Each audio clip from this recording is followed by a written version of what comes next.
힙합의 한 문화에 우리가 또 같은 영역을 오갔던 맞습니다. 사람이네요. 네네. 그래서 약간 조금 한번 해보고 싶은 게 합주 한번 해볼까요? 갑작스럽지만 한번 도전해보겠습니다. 여러 가지 뭐 다 있으니까 나올 건 다 나옵니다. 그러면 어떻게 뭐 비트박스 한번 비트박스 한번 해보겠습니다. 예. 가만히 있어요. 그려줄 테니까. 참 그리기 쉽게 생겼다. 왔어요. 반갑습니다. 그 세상에 궁금한 직업이 너무 많아가지고 고민이라고 걱정 안 해도 돼요. 오늘의 직진에서 여러분들의 궁금증 다 해결해 드리도록 하겠습니다. 여러분들은 그저 보고 느끼면 돼요. 어때요? 참 쉽죠? 안녕하세요. 반갑습니다. 세상의 다양한 직업들을 씹고 뜯고 맛보고 즐겨보는 본격 잡셀링쇼 오늘의 직진. 반갑습니다. 저는 직진남 아담민우예요. 어서오세요. 자, 오늘 여러분들께 소개해드릴 직업은요 바로 미술 작가입니다.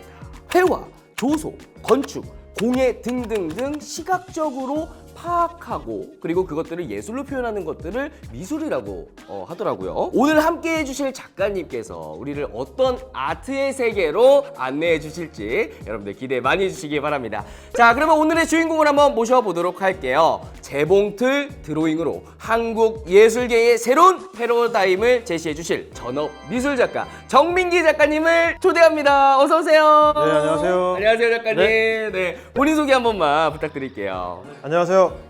저는 전업 작가로 생활하고 있는 정민기라고 합니다. 반갑습니다. 반갑습니다. 반갑습니다. 그 전업 작가로는 어느 정도 활동을 하신 거예요? 2010년부터 활동하기 시작했거든요. 네네. 14년 차 됐습니다. 작가님 오신다 그래서 제가 이렇게 한번 꾸며봤는데 미술 작가 같나요? 오늘 약간 살바도르 달리와 렘브란트, 뭐 약간 밤아저씨 섞어놓은 듯한 느낌 좋습니다. 오늘. 역시 전문가십니다. 저희가 이제 방송 직전에 들어보니까 이 옷도 오늘의 직진을 위해서 만들어 오신 거라고.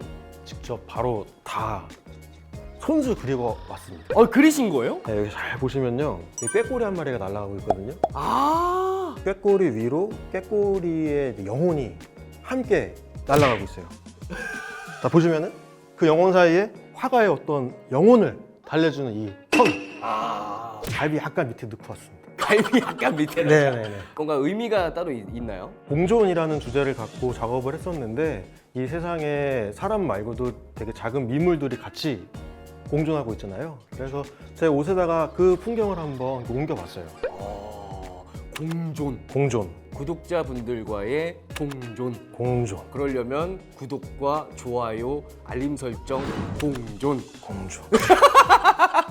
그러면 이제 그 미술을 하면 사실 작가님들의 그런 생활이나 이런 것도 편견이 있을 수 있겠지만 미술이라는 그 예술적인 측면에 있어서도 편견이 있을 것 같아요. 뭐 예를 들면 저는 미술하면 종이에만 미술적으로 표현하는 거를 저는 미술이라고 생각했는데 또 그게 아닌가요? 미술에도 종류가 되게 다양하게 있는데, 우리가 흔히 말하는 이제 순수 미술, 그리고 응용 미술이라고 할 수 있는 디자인의 영역이 있는데, 이게 이제 대학을 진학하면서는 구분이 돼서 공부를 하게 돼요.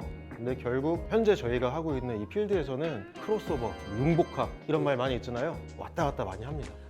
네네. 그러면 순수 미술과 응용 미술의 좀 차이점은 어떤 게 있을까요? 순수 미술 하면은 일단 본인의 작품 세계를 확장해서 나의 세계관을 더 투영하는 작업이 많고요. 응용미술 같은 경우는 그에 반해서 조금 더 실용적으로 만들어지는 것들이 많이 있어요. 흔히 말하는 뒤에 디자인이 붙는 요소들은 거의 다 응용미술의 한 류라고 보시면 돼요. 그러면 작가님께서 메이저로 갖고 계시는 게 순수 미술 쪽이신가요? 아니면 응용 미술 쪽이신가요? 저는 일단 순수 미술 작가로 활동을 하고 있는데, 다양한 협업이나 또 회사들을 만나면서 패션 디자인을 만나면은 패션 디자인 콜라보를 하기도 하고, 그래서 왔다 갔다 오가면서 작업을 하고 있어요. 특히 요즘 젊은 작가들 같은 경우에는 훨씬 더 빈번하게 이런 위치 변화가 많이 일어나고 있습니다. 그러면 작가님이 처음 입문하시게 된 장르는 어떤 쪽이셨어요? 순수 회화 쪽을 좋아하긴 했는데, 일단 대학교를 이 디자인과를 진학을 했어요. 근데 제가 원하는 미술의 형태는 학교에 없더라고요.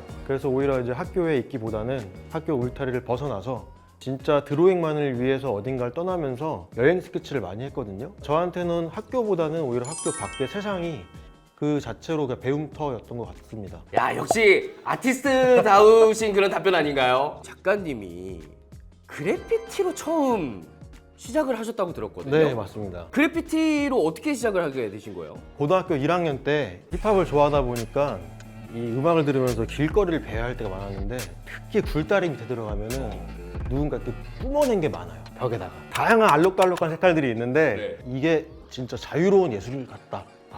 그 생각을 한 거죠. 그래서 이제 그 그래피티를 보면서 이것도 하나의 미술의 영역이구나. 거리 예술도 나한테 뭔가 영감이 된다라는 거를 알게 됐습니다. 제가 더 친근하게 느꼈던 게 뭐냐면 제가 오늘은 이게 꼴이 이렇지만 힙합을 한 가닥 했었습니다. 그래서 더 약간 친근하게 느껴졌던 것 같은데 네네네. 그래피티도 어떻게 보면 이제 힙합의 한 문화잖아요. 힙합의 한 문화에 우리가 또 같은 영역을 오갔던 사람이네요. 네네. 그래서 약간 조금 한번 해보고 싶은 게 합주 한번 해볼까요? 갑작스럽지만 한번 도전해 보겠습니다. 제가 뭐 랩 한 소절 할 동안 뭐 뒤에다가 그래피티를 하시는 건가요? 뭐 그것도 괜찮고요. 아니, 뭐 비트를 넣어드려도 되고 뭐 여러 가지 뭐 다 있으니까 나올 건 다 나옵니다. 그러면 어떻게 뭐 비트박스 한 줄. 비트박스 한번 해보겠습니다. 예. 난 G-A-E-K-O 믿음직한 O 승환 클럽 성방망이 농락하는 나의 묵직한 도 직구 플로우 이 정도만 What up man. 자, 그러면 이제 그래피티로 시작을 하시고 이제 입시도 이렇게 쭉 거치시면서 다양한 노력들을 하셨을 것 같아요. 지금의 이 자리를 오시기까지 어떤 노력들을 좀 하셨을까요? 어느 상황에서든지 내가 원할 때 그림을 그려보자 라는 생각을 했어요. 그래서 이제 군 생활하면서도 이 그림 그리는 습관을 계속 들이려고 노력을 많이 했고요. 여행을 다니면서도 그림을 그렸고 그런 식으로 언제든지 바로 집히는 것들 또 내가 구할 수 있는 재료를 갖고 그림을 그리려고 노력을 했습니다. 작가님도 당연하게 이제 대학 입시의 벽에 부딪히셨을 거 아니에요. 대학 입시 미술이 따로 있는 걸로 들었거든요. 그런 건 보통 어떻게 진행이 되나요? 입시 미술 같은 경우는 이제 학교별로, 학과별로 이제 시험을 치르는 과목이 정해져 있고 또 그 과목에 따라서 입시하는 그림의 어떤 유형이 바뀌기도 해요. 그래서 본인이 목표로 하고 있는 학교에 맞춰서 나중에 전략을 짜서 집중적으로 수업을 하게 됩니다. 그러면 대학 입시 미술을 이제 준비를 하실 때 본인의 강점을 어떤 식으로 어필을 하셨어요, 학교에? 제 강점은 그냥 기본기였던 것 같아요. 기본으로 한번 가보자. 땡짜. 생지. 땡짜로 갔습니다. 네. 진짜 연필 하나 딱 들고. 와, 이게 진짜 멋있지 않아요? 작가님께서도 대학 입시를 준비하시면서 가장 힘들었던 게 있을 것 같아요. 연필 한 자루 들고 내가 이게 제일 힘들었다 했던 거 있나요? 근데 사실 입시 제도 자체가 저한테는 너무 큰 좀 시련이었어요. 제가 그리고 싶은 그림은 따로 있고 제가 바라보고 있는 미술이라는 것의 세계는 저 멀리 있는데 당장 입시 미술이라고 하는 거는 저를 되게 옥죄는 감옥처럼 느껴졌었거든요. 근데 그래도 제가 하고 싶은 작가 생활을 하거나 미술을 전공하려면 아무래도 미대를 진학하는 것이 훨씬 더 도움이 될 것 같고 결국은 입시 미술을 따르긴 했지만 하는 내내 좀 갈등을 하고 있었어요, 내적으로. 내가 이루고자 하는 것과 뭔가 현실적인 것과 굉장히 좀 부딪힘이 많으셨던 것 같은데 자, 근데 이 타이밍에 작가님 여기 한 번만 보세요. 네네. 질문이 나왔어요. 질문 한번 읽어드릴게요. 여기 여기 질문이 있는 거 네네네. 보이시죠? 네네네. 네, 질문 한번 드릴게요. 구독자분께서 실제로 질문 주셨습니다. 얼마 전 한 드라마에서 입시 미술학원 특강비가 3천만 원이라는 이야기가 나와서 굉장히 이슈가 됐는데 입시 미술을 준비할 때 돈이 많이 드나요? 라는 질문을 하셨습니다. 저도 몇 해 전부터 이 기사를 통해서 알고는 있었는데 고3 1년 동안 한 1,000만 원 이상 입시에 들어가는 돈이 있다고 들었어요. 분명히 어떤 분들한테는 그 정도 고액의 비용이 들어가고 있는 거는 일부 사실인 것 같습니다. 재료비도 많이 들어가기도 하고요. 그 특강비부터 그리고 다른 과목에 비해서 일단 학원에 머무르는 시간이 꽤 길다고 느껴요. 그 시간에 비례하다 보니까 투자되는 비용이 그만큼 늘어나는 것 같습니다. 흔히 말해 그 금수저들만 미술을 좀 전공할 수 있겠다라는 생각이 들 수도 있을 것 같거든요. 맞습니다. 그거에 대한 작가님의 생각은 어떠세요? 아무래도 경제적인 뒷받침이 풍족한 사람의 경우에는 조금 더 유리한 부분이 있겠지만 근데 그림이라고 하는 게 꼭 자본의 풍족만으로는 이 전문성을 갖고 있을 수 있는 여지가 좀 적거든요. 그러니까 본인의 탤런트도 중요하고 그리고 본인의 확고한 의지와 내가 그리고자 하는 명확한 세계관이 있어야 된다고 생각합니다. 대학이 아닌 다른 곳에서 지금의 작가님의 위치를 찾았다고도 들었었거든요. 저한테는 새로운 도구를 하나 발견했는데요. 그게 이제 재봉틀이거든요. 집에서 어머니께서 주로 사용하시는 재봉틀을 보면서 저걸로 나도 뭔가 그림을 그릴 수 있겠다 라는 생각이 들어서 한번 사용을 해봤어요. 그렇다면 종이 대신에 원단에 좀 더 익숙해진 것이 지금의 작가님의 그 재봉틀 드로잉이라는 새로운 장르를 개척하게 된 계기가 되신 건가요? 네, 맞습니다. 그 재봉틀을 처음 접하셨을 때가 잊지 못하실 것 같아요. 근데 어머니가 재봉틀을 하시던 그 소리가 이게 뭔가 저는 이게 현대의 소리라고 느꼈어요. 현대의 소리. 예, 어떤 현대적인 소리. 이 소리 자체가 뭔가 내가 살고 있는 현대의 느낌이다. 그래서 그 소리를 따라서 뭔가 이 박자와 어머니께서 이렇게 움직이시는 이렇게 움직임을 봤는데 저걸로 무언가 만들어낼 수 있겠다는 생각이 바로 들더라고요. 방금 말씀하셨다시피 그 리듬이 있잖아요. 네네네. 딱딱딱딱 리듬감 너무 좋습니다. 그죠? 힙합을 해서 그래요. 네. 해외나 국내에서도 작가님 같이 재봉틀 드로잉을 하시는 분들이 꽤 많으신가요? 재봉틀로 그림을 그리는 분들은 세상에 엄청 많이 존재했었다고 생각을 해요. 다만 저는 이제 그 기법이나 재봉틀이 주는 어떤 현장감 그리고 그 살아있는 선을 갖고 이 현대 미술에 어떻게 접목을 할 수 있을까 그거를 고민을 했었습니다. 아예 애초에 새로운 미술 장르를 개척하신 거잖아요. 작가님도 이 새로운 장르를 개척하시면서 생각나시는 특별한 에피소드가 있으실까요? 일단 제 작업에 대한 시선이 너무 다양했었고요. 저 스스로도 이것을 어떻게 규정해야 될지 모호하거나 또 헛갈릴 때가 많이 있었어요. 뭐 예를 들어 저를 보면서 디자이너라고 오해하시는 분들도 있으셨고 네. 아니면 그냥 뭐 재봉틀 장인이라고 생각하시는 분들도 있고 뭐 여러 가지 직업군이 많이 나오더라고요. 근데 결국 그거는 제가 하고 있는 작업 자체가 전형적인 모습이 아니었기 때문에 그랬던 것 같습니다. 근데 결국엔 그건 시간이 지나면서 제가 쌓아온 결과물들이 알아서 정리를 해줬고요. 저는 애초에 저를 소개할 때 재봉틀로 북치고 장구치고 뭐든지 다 하는 정민기라고 표현을 하기도 해요. 아, 네네. 왜요? 재봉틀 자체가 저한테는 다양하게 다가오는 도구거든요. 악기가 될 수도 있고 그림을 그리는 붓이 될 수도 있고요.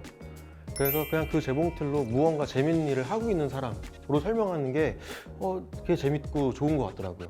이쯤에서 또 귀여운 질문 하나가 들어왔거든요. 여기 한 번만 봐주세요. 네네. 네, 저 질문 보이시나요? 이거죠. 네, 제가 한번 읽어드릴게요. 저도 재봉틀로 그림을 그려보고 싶은데 현재 재봉틀 드로잉을 배울 수 있는 곳이 있나요? 또 이렇게 질문을 주셨어요. 저도 재봉틀 배우는 걸 독학을 했어요. 유튜브를 보기도 하고 네. 그리고 그냥 워낙 기계에 관심이 많다 보니까 좀 자연스럽게 스며들었는데 재봉틀을 수강할 수 있는 곳은 도처에 많이 있지만 어떤 도구든지 스스로 일단 탐구하는 자세를 먼저 가져보시길 추천드리고요. 꼭 재봉틀이 아니라 이 세상에 없던 새로운 도구를 어떻게 하면은 미술의 영역으로 끌어들일 수 있을지에 대한 고민을 우선 하는 게 좋다고 생각합니다. 만약에 이 친구가 작가님한테 좀 이렇게 레슨 신청을 하신다면 해주실 의향이 있으신가요? 만나서도 아마 제가 재봉틀을 가르쳐주는 일은 없을 거예요. 내 장난감인데 너도 갖고 놀아봐. 아 되겠죠. 그러니까 작가님이 이 자리에 그냥 오신 게 아닌 것 같아요. 자, 이렇게 해서 1부가 이제 마무리될 시간이 됐습니다. 어떠셨어요? 우리 미술이라는 그 편견, 미술 작가라는 편견, 이 모든 것들을 깨부신 우리 정민기 작가님의 얘기 들어보니까 미술 작가는 또 어떤 직업일지 더 궁금하시죠? 궁금하신 분들은 구독과 좋아요, 알림 설정까지 부탁드리도록 하겠습니다. 그럼 저희는 2부에서 만날게요. 안녕! 서울론 오늘의 직진 미술작가 편 2부가 시작됐습니다. 어서 오세요. 재봉틀 아티스트 정민기 작가님과 저희가 함께하고 있었는데요. 질문 한번 이어가 보도록 하겠습니다. 밤에 주로 활동을 하고 낮에는 자는 이런 것들이 아티스트의 삶이 아닐까라는 그런 편견들이 있거든요. 실제로 우리 작가님의 워라벨 평균적인 라이프 스타일은 좀 어떠세요? 일단 저는 루틴이 있어요. 정해져 있는 시간에 작업실에 가서 작업을 하고 또 정해져 있는 시간에 최대한 퇴근을 하는 루틴을 갖고 있는데 워라벨이라는 단어를 보면 워킹이랑 라이프를 이분을 해놨잖아요. 네. 근데 사실 작가의 삶은 이 두 개가 이분되어 있지 않다고 생각을 해요. 그럼요. 일상 자체가 결국엔 작업하는 계속 연속이거든요. 그래서 일상 속에서도 계속 영감을 받아야 되기 때문에 일하는 것과 내가 생활하는 어떤 일상생활 자체가 크게 구분되지 않는다고 생각을 합니다. 그러면 일상생활 속에서 가장 많이 영감을 받는 때는 언제세요? 아무래도 누군가를 만나서 대화하거나 낯선 상황을 마주할 때, 그리고 사회적인 어떤 이슈가 있는 뉴스를 접하고 그 현장에 갔을 때 많이 영감이 오긴 하는데, 순간적으로 탁 튀는 어떤 영감들을 캐치하려면은 꾸준히 어떤 루틴 안에서 작업을 하고 그 받아들일 준비가 되어 있어야 된다고 생각하거든요. 그러면 혹시 저와 이렇게 대화를 하고 촬영을 하고 있는 요 순간에도 떠오르는 영감이 있으신가요? 네, 오늘 예를 들어 저를 촬영해주고 계시는 앞에 스태프분들이랑 이런 모습들의 어떤 형상들이 이렇게 머릿속에 스치면은 나중에 제가 군상 작업을 할 때 그림 밖으로 이렇게 나오기도 합니다. 보통 일어나는 시간은 그럼 몇 시세요? 요새는 한 새벽 6시 정도에 눈을 떠요. 오늘도요? 네, 오늘도요. 와, 그럼 6시 일어나서 뭐부터 하세요? 눈 뜨고 가만히 천장을 봅니다. 가만히 천장을 보고 그냥 오늘 하루 뭘 할까 생각을 해요. 그냥 그러다 다시 잠드시는 거 아니에요? 잠깐 계신 거 아니에요? 그 정도면? 그래서 이제 그 정리된 일을 바탕으로 작업실 가서 오늘 작업해야 될 것들을 실행을 하곤 합니다. 그럼 작업 시간이 따로 정해지신 거예요? 네, 정해져 있어요. 보통 하루에 6시간에서 8시간을 기본으로 작업에 투자를 하고 있습니다. 그렇다면 프리랜서의 삶을 지금 살아가고 계실 때 가장 좋은 것과 가장 불편한 거 어떤 게 있을까요? 제 시간을 제 스스로 통제하고 배분해서 사용할 수 있다는 건 좋은 점인데, 아무래도 누군가와 함께 교류하거나 이 사회 속에서 맞물려 돌아간다는 생각은 작업실 안에서는 많이 들진 않아요. 그러니까 약간 외딴 섬처럼 느껴지기도 하는데, 그럴 때일수록 조금 더 외부와 교류를 하려고 저 나름대로 사람을 찾아간다든지 또 전시회를 간다든지 어떤 모임을 나가기도 합니다. 그럼 좀 작업하시는 동안 좀 많이 외로우시겠어요? 근데 그거는 어쩔 수 없는 것 같아요. 작업은 나와 내가 그림을 그리는 어떤 대상과의 관계가 더 중요하잖아요. 그래서 좀 조용히 집중해야 될 때가 있기 때문에 제가 하고 있는 일의 특성상, 작업의 특성상 받아들여야 된다고 생각합니다. 혹시 너무 실례된 말씀이지만 여자친구는 있으시고? 있습니다. 그러면 안 외로우시겠네요. 그렇죠. 비밀은 거기에 있었죠. 나를 사랑해주는 사람이 있기 네, 맞습니다. 모든 것들 견뎌낼 수 있다. 사랑받고 살아야죠. 아, 그럼요. 자, 이 타이밍에 저희가 또 질문이 들어와가지고요. 영화에서 보면 예술가들은 티끌 같은 오점이라도 발견하면 본인 작품을 막 부수던데 진짜로 그런가요? 기준에 따라 많이 다른 것 같아요. 아, 근데 저만 해도 그런 모습이 없지 않아 있거든요. 그러니까 작업을 했어도 이 작업을 전시회에 걸까 말까에 대한 고민은 끝까지 해요. 왜냐면 지금 전시회에서 보여주고 싶은 부분이나 장면이 있는데 이 그림이 도움이 될 수도 있고 도움이 안 될 수도 있거든요. 마지막 순간까지도 고민을 해서 이 전시를 펼쳐 놓기도 합니다. 이 아무래도 퍼포먼스를 하고 과정을 노출하다 보니까 원하지 않는 선이 나올 때가 있어요. 네. 그럼에도 불구하고 이 실수도 어떻게 보면 내 모습인 거잖아요. 그렇죠. 그거를 어떻게든 조화롭게 어울리게 끝낼 수 있는 방향을 생각하거든요. 그 모습조차도 그냥 나라고 받아들이는 거죠. 야, 정말 대단하시네요. 한 작품을 만드시는데 보통 어느 정도의 시간을 쓰세요? 재봉틀 작업을 하다 보면 기간이 오래 걸리는 거는 한 6개월 정도도 걸리고요. 그리고 빠른 거는 하루에 한 작품이 나올 때도 있어요. 거의 작가님의 얘기를 들어보니까 되게 궁금해지는 게 있거든요. 모든 게 다 비용이 들잖아요. 네네. 작가님이 한 작품을 만드는데 보통 어느 정도의 비용이 들어가요? 재료비는 그때그때 천차만별이긴 한데, 일단 원단을 어떤 걸 사용하느냐에 따라서 달라지고요.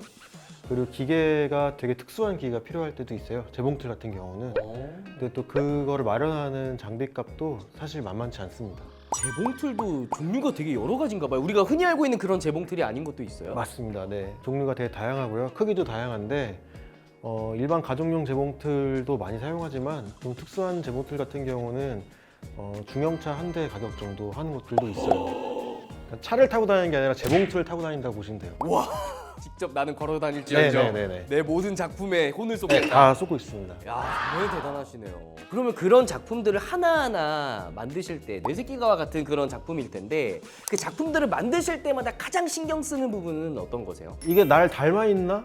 라는 생각을 많이 해요. 나라는 사람이 그림 안에 얼마나 반영되는지가 중요한 부분인 것 같습니다. 그럼 나를 굉장히 좀 잘 알아야 되고 그러려면 필요한 게 아마 몰입감일 것 같거든요. 그럼 가장 그 몰입이 안 되는 순간이 따로 있으신가요? 딱히 없어요. 작업이 아예 안 되는 날은 작업실 자체에 오래 있질 않아요. 차라리 나가서 산책을 한다든지 완전히 다른 일을 하고요. 그 작업을 시작할 때는 무조건 몰입이 됐을 때 작업을 해요. 그럼 작가님이 생각하시는 미술 작가의 전망 앞으로 좀 어떠신 것 같으세요? 물론 이제 AI가 워낙 많은 영역에서 특별한 두각을 나타내고 있는 건 사실인 것 같아요.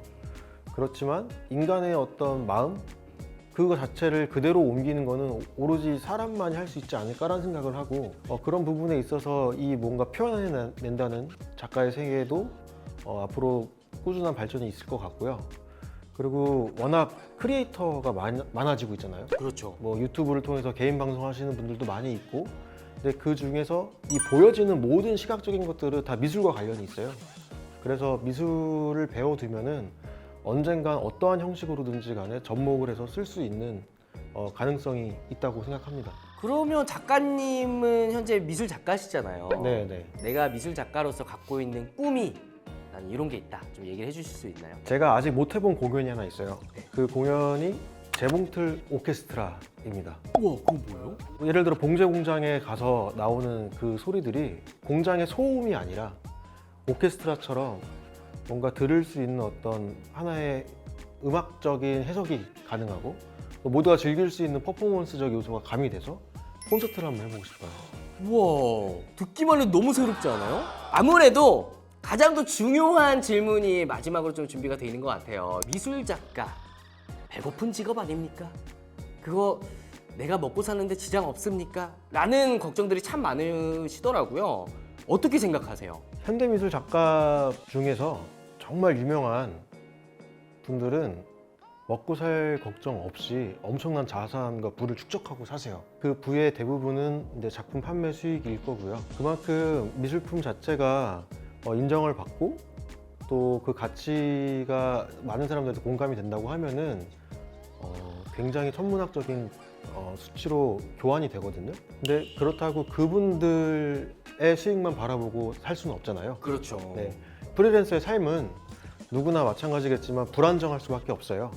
네, 그럼에도 여러 가지 이제 나만의 생존 방식을 내가 새롭게 찾아낸 도구처럼 그 방식도 발견하셔야지 작가로서 오랫동안 활동할 수 있습니다. 근데 이런 재봉틀 드로잉이라는 선구자의 길을 걸어가고 계시잖아요. 네네. 그러면 작가님이 참여하셨던 이런 프로젝트나 뭐 작가님이 진행하셨던 전시회 중에 가장 또 수익을 많이 냈던 그런 일들이 있을까요? 일단 한 번에 수익이 났던 경험보다는 꾸준히 오랫동안 했던 파트너가 기억에 많이 나는데요.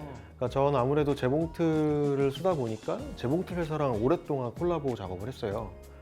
여행을 하면서 그 현장에서 사람들의 모습을 기록하는 그런 일이었는데 그 오랜 기간 장기적으로 그런 협업을 하고 있었습니다. 미국에서 재봉틀 버스킹을 하셨다고 들었거든요. 미국에서는 이제 버스킹이라기보다는 바느질 관련된 페스티벌에 초청돼서 하기도 했지만 파리 같은 경우는 실제 길거리에서 네. 재봉틀 그리고 음악을 하는 동료들이랑 같이 그 버스킹을 했었어요. 그것 또한 하나의 콜라보 형태의 작업인 맞습니다. 거죠? 네네. 거기에서도 수익이 좀 나나요? 아 그날은 많은 분들이 박수로 수익을 많이 주시더라고요.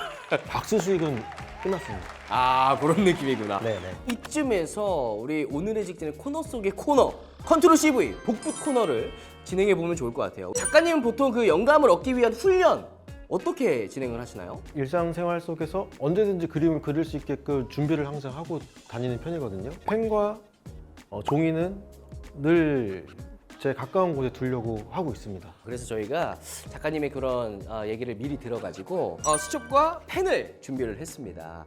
어떻게 좀 저도 작가님처럼 영감을 얻어볼 수 있을까요? 지금 일단 너무 자세가 훌륭하세요. 뒷주머니에서 바로 꺼내서 준비가 됐잖아요.